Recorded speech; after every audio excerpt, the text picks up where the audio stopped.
estamos vivas.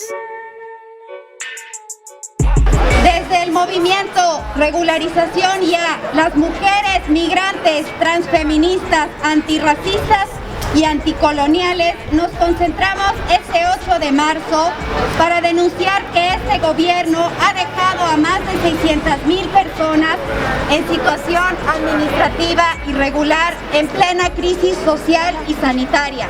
Es urgente un cambio político y social que ponga la vida en el centro y de calidad para garantizar el cuidado y los derechos de las trabajadoras. Todas las brujas que nunca pudieron quemar.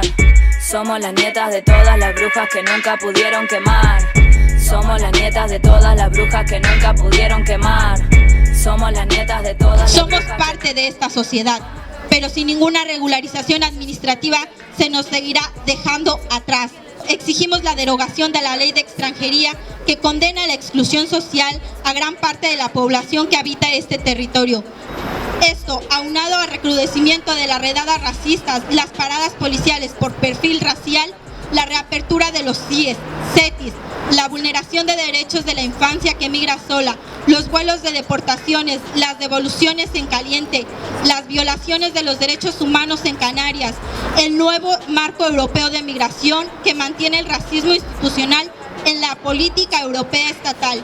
Demuestra que el Estado español le da la espalda a cientos de miles de personas, haciendo imposible que accedan a sus derechos. Somos las nietas de todas las brujas que nunca pudieron quemar.